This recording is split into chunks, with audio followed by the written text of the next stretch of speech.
Just to follow up on that, I think you bring up several interesting points. One, this legislation was originally created with the intent of local county governments to run the program. Now you have a situation where county governments have outsourced these programs to for-profit companies with a financial incentive going back to the county. And now we expect the counties to then regulate this for-profit corporation that they've engaged in a business contract with. And what you see is, unfortunately, the number of consumer issues that we've seen. And I think so that has to be put on the table, that this program was originally designed to be run by counties as a local tool. Well, the counties decided for the most part, except for I think one county was at Placer County, there might be one other county that has kept it in-house, to turn this over to companies. So I don't know how these counties can then be the main regulatory body. The second part I think that I would like to go back to the commissioner, and I do agree with all your obviously points on why this is a very powerful environmental tool, but that's very much, to me, your head in the sand. We're not talking about the value of this in terms of protecting the environment. I mean, we're not talking about the value of this in terms of giving us an opportunity to become a leader in energy efficiency. We're talking about our consumers being misled. Is there a number of bad actors in this marketplace that are taking advantage of consumers? We've seen this in the committee hearing we've done. We've seen this in local newscasts. And I do think there's an unfortunate sentiment among some that we can bury our head in the sand and overlook the bad actors and overlook the negative consequences. I found your testimony to be a little bit absurd because nothing has been brought up about questioning the legitimacy of this program's environmental impact or the worthiness of fighting for greater efficiency in this marketplace. We all know that.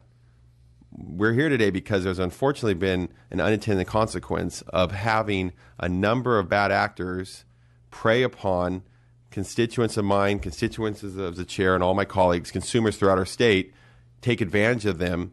And I think it's a little bit disingenuous for you to come here and tell us this is the most important thing we need for energy efficiency in our state and not realize or even acknowledge the fact that there are issues that have come up that have led consumers to have their number one investment, their main investment in their life, their home, to be compromised. And I think that's the question here today.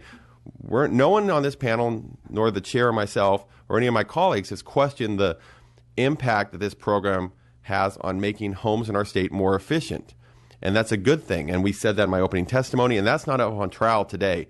But it is a little bit disingenuous when I hear this argument that this attempt to bring more consumer protection to address the fact that we do have real concerns that come from the biggest backstoppers of loans in our state, Fannie and Freddie, FHA, FHFA, have had grave and dire warnings to our state about the health of these liens and the marketplace. And I think that's what's really up to date today. So I just make it very clear that we are of like mind on the worthiness of the environmental impact that these programs have. But to have that impact on a greater scale, to give more consumers the confidence to be able to take out this type of program and decide we're going to go through this process and not have my eventual sale nixed because I can't find a buyer because no one's going to backstop that loan or have their number one investment compromised. I think that opens up the marketplace. So that's what I would leave on that. In terms of regulation, though, I would love to hear from Ms. Chu about what her thoughts would be on who should be regulating this and who has the best ability to have the oversight to protect consumers. Sure. So, I mean, just some initial thoughts, but we're happy to work with your staff for greater detail. The challenge, I think, for counties, at least given the current landscape, is that many of these companies work across the state. And so individual counties might have challenges in terms of coordinating their efforts to do oversight in their county when one corporation is, or one company is also operating in, if they're Tehama County and they're operating in LA. And how do we leverage the county's administrative capacity to actually oversee companies that are operating across the state in very different communities and sort of different energy needs, that sort of thing. So it might be an issue where the state would want to consider what a state entity or state agency already in existence has the ability to oversee lenders. Effectively, these companies are lenders to a large extent. What about DBO? I mean, Jan Allen's going to kill me, but what do you think about Department of Business Oversight? I think we would have to review that more carefully. we haven't necessarily thought about who at the state level would be the right entity, but it's certainly a possibility. Do you know of any other states that have, obviously this PACE program is in a number of other states in a similar fashion. Do you know of any other states that have gone to a more centralized model of oversight through a state agency? I am not aware of that, but we'd be happy to get back to you on that. I do. I think your sentiments are correct. Thank you. Mr. Chair, if I could just respond.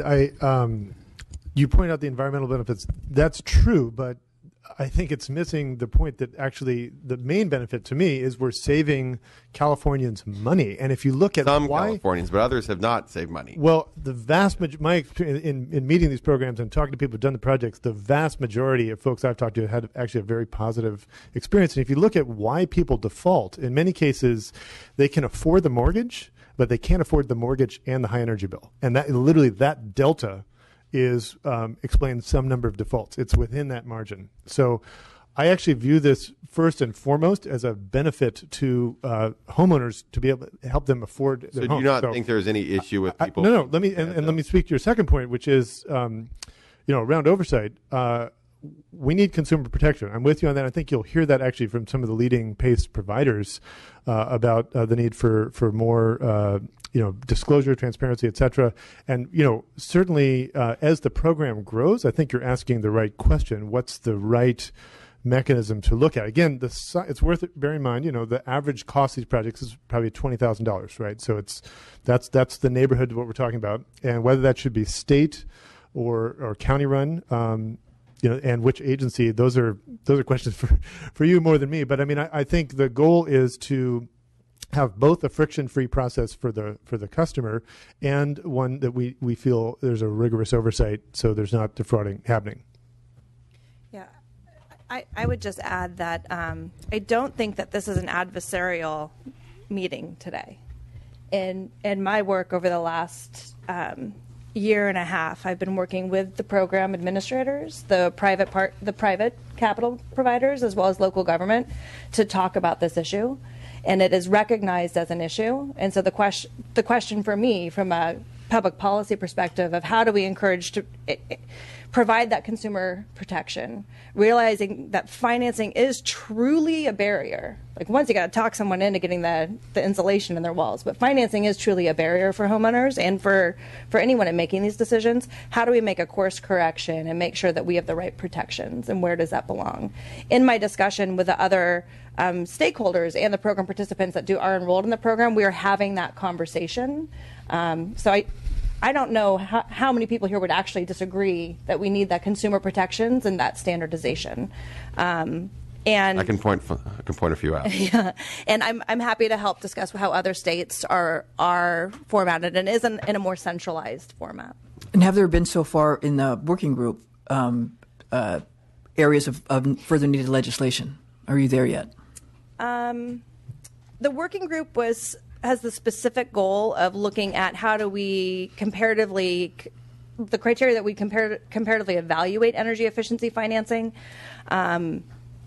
No specific legislative ideas have come out from that working group, but it also has not been the focus. Okay. Ms. Bonilla. I was really interested in the comment, and maybe we'll get to it later, but of really getting a accurate estimate of what energy savings are. Because I think we all are in agreement that we want to see them, and we can understand that potentially they're there. But has there been any analysis or ranking of improvements that PACE would, a homeowner could use? Because you're right, it's hard to, for many people to get the financing. Some are an energy bill away. So we're talking about a lot of folks who this might be their only opportunity to make this type of improvement.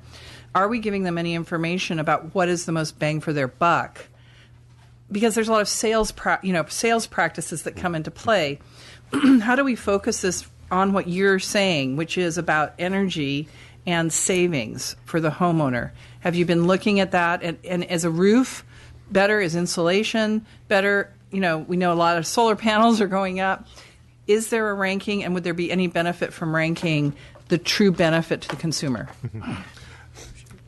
I just went through this with our house. So my wife and I live in a 100-year-old leaky, brown shingle Craftsman home, and they came in and actually, the efficiency provided basically a rank-ordered list of efficiency measures in the order in which they'd save money. So they do a blower test with the door and so on, and you can see some things are obvious, like insulation for us ended up being a total priority. So we had blown-in insulation put in.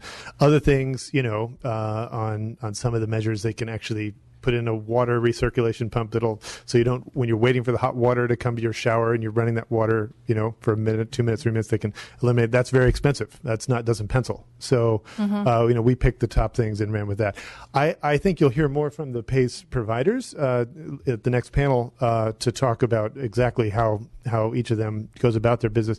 But you're asking exactly the right question. And, you're right, Chair Bobney. I mean, there is a risk for, folks to get oversold on something, and that's what we need to protect against. I think one thing also that will help in the market is having competition, and the more mature this is what we've seen in solar, by the way, because the same thing, the early entry program providers, when there's just a few in the market, there wasn't competition, and the more competition brings down prices, and you get more competitive offerings. And I am somewhat ignorant on this. If a county engages into a contract with one of these companies to provide the PACE or HERO program, will they have multiple providers? It seems that I've seen so far where like LA County has one company, San Diego County has one company, Riverside has one company. I know Mr. Linder has a question next. So you almost become like a cable situation where in my area we have Time Warner, in Northern California we have Comcast. You have competition from outside entities. Maybe it's DirecTV, maybe it's Apple TV, but you don't really have competition in terms of picking and choosing your cable provider. This seems similar. But there would be competition to win that bid, and you have. But once that bid's done, and then you have, and then you're that's not really competition. So one correction. Yeah. Local governments can choose an open market system with a number of PACE programs. So some counties and cities have multiple PACE providers within their jurisdiction. So that's a good. Some counties, like Los Angeles, has had a stronger oversight at the county level. They did a competitive bid. That too is complicated because the county only covers some entities and the cities covers others. So they can still be somewhere in LA County and have a different provider. I think there's no question that there is competition today. We have seen more and more PACE providers come into the market. They're continuing to see the demand in California. They know where our policy goals are. I think this discussion is very timely in the sense that as we see more folks come into the market and that competition, we've seen rates come down just since the reserve's been in existence. And does everybody participate in the reserve? No, it's a voluntary program, which is one of the reasons why, as it's designed today, we would not be a good regulator. Because it's voluntary. Okay. I don't think Ms. Bonilla was finished, and then we have a couple more questions. I just wanted to follow up on what you said. I have a PACE. We did the PACE program, but no one did any evaluation of what we needed at all. And I think that's something that should be part of the program and not an option, depending on how you're getting marketed. Because if we're really going after those goals, it should be an informed decision, not just on the cost savings, but on the energy result that you're getting. Yep. Good. That's very good. Good. Mr. Cooley and then Mr. Linder. I was just going to say I think it is an exaggeration to say that there's a great evaluation of the choices. In my experience, I've often seen sort of promoters that come in and say, well, I got this plan and it's not going to cost you anything, city. It's the greatest thing since sliced bread to afford to your people. It's certainly an advantage to the private business person. They get to surf on the state's tax systems. I think the general idea of having some standards that would guide how it works. Ultimately, this issue of making sure it does not impair the resale in the secondary market is of fundamental importance. Mr. DeBobney is correct on that. I do think the reserve system has advantages, but as your handout notes, there's underwriting involved, so it's voluntary. And then you have to meet the underwriting to get in the program. So there's some important caveats on that. In general, I think this is a program which more typically I think could sort of get in place at the local level and not really subject to a lot of front-end critical analysis of how is it structured and really how do the financial details work out for the public just presented on the overarching idea that, this advances green California, and you sort of glaze over and just don't get down in the weeds. And yet people will live with the weeds in terms of how it's structured. So, but I definitely think that it, to me, more often is brought forward by a promoter at the local level, and gets brought forward that way. And in the absence of really having alternatives they're examining to understand, well, there may be attributes of the different programs, and so how do we sort those out? I don't really think that is the more typical way it gets adopted. Mr. Linder. Thank you. I wanted to piggyback a little off of what Chairman DeBobne was talking about earlier, and in particular to the risk that homeowners face when they enter into one of these financing options. Now, the FHFA, this is the agency that deals with risk. Their purpose is to create guidelines so that they can purchase these mortgages and sell them back on at Wall Street. And if for them to have determined that these loans are too risky, it seems to me that the agency that analyzes risk and deals with it says, hey, these are way too risky. How can you say that these are safer than regular mortgages? So again,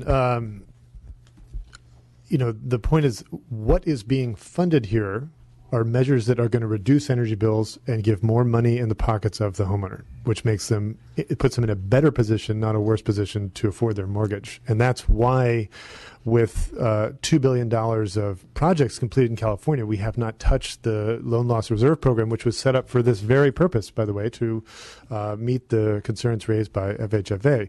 And in fairness to FHFA, I think what happened in Florida and some of the other places in the housing crisis where there was a lot of risk that was missed has really, I think elevated this concern. But I just think we need to remember what we're funding here. We already have the model for this, again, was utility undergrounding districts, which add cost to your property taxes and don't produce a financial savings. And we're talking exclusively about measures for water efficiency, gas, and electric savings. That's all that's allowed by PACE. There's not other things that you can do with that are going to cost more money. So I just think the record that we see so far speaks to this question. We're not having a crisis of defaults because the measures are being funded. First of all, as I said, the average budget is pretty small, about $20,000 a project, and it's exclusively going to things that are going to put people in a better position to afford their mortgage.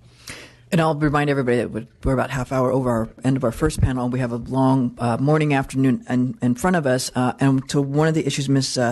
Bonilla raised, I just want to say that there is a journal article that we invited the author. She wasn't able to come. It was contracted by for Renovate, but it is in an academic journal about the sale value reflect improvements. And so in a conclusion, it talks a little bit about some of the findings, but which doesn't address your other question of, are people told in the beginning what's the cost savings going to be?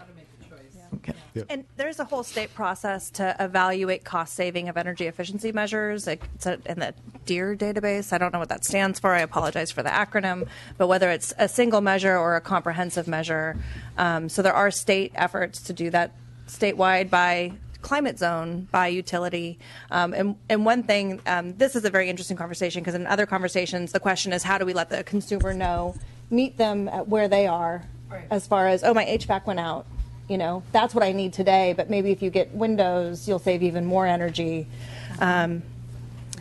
and create that standardized process. We do have ideas on how to collect more data for when the time comes.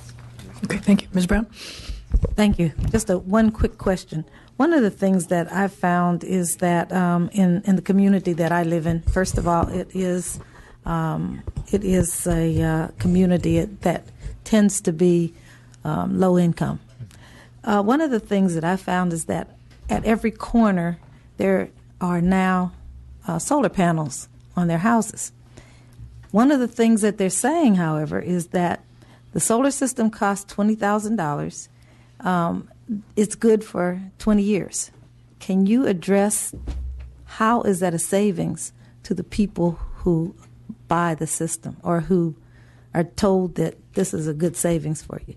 because it's not going to last as long as. So actually, the warranted life for the solar module today, standard across the industry, without exception, is 25 years. That's the warranted life. The actual life cycle, there's been solar panels in continuous operation for 60 years. So it's a very, very durable technology. What breaks typically after 10 to 15 years is the inverter, which is about 5% of your system cost, and that gets replaced. But the reason that they can make an offer like that is the price of solar has plummeted. Okay, we went from 50 cents a kilowatt hour to 5 cents for utility scale, and probably about double that for residential, and that's still lower than the retail price of electricity now. Because keep in mind, one of the things that's happening typically in a lot of these transactions, it's a solar lease or a solar PPA, where the third party that owns the system is actually taking the 30% tax credit because they have a tax appetite. And then you get a lower price of electricity. And again, one thing that's helped, as I mentioned, competition early on when there were very few companies in that you didn't have as much competition, prices could be higher. Right now it's very competitive, and that's helped drive. That's, to me, what we want to foster is an ecosystem where there is competition. And so when people are getting a bid, they're getting a competitive bid, and the high bids don't win because they can't get customers. But some of the owners, since you brought that up about the 30%, some of the owners say we're not getting any benefit because the money goes back to that third-party person. For the term of the lease. So what's industry standard now is a 20-year lease with an escalator.